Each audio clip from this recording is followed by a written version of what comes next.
Mercedes-Benz. Kereta baru mendarat. Muka saya je Mercedes-Benz. So kalau korang nak tahu lebih, let's go. Saya memperkenalkan Mercedes-Benz CLA 250 2.0.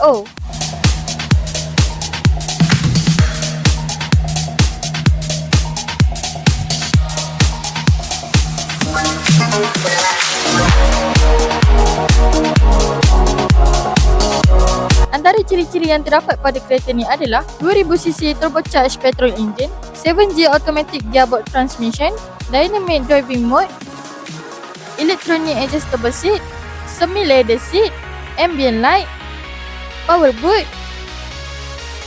LED headlight, keyless entry and push start button, reverse camera, leather wrap and multifunction steering, pedal shift, dan yang terakhir sekali 18 inci alloy rims. Kereta tahun 2020, harga yang kita buka dekat korang bermula daripada RM150,000 plus.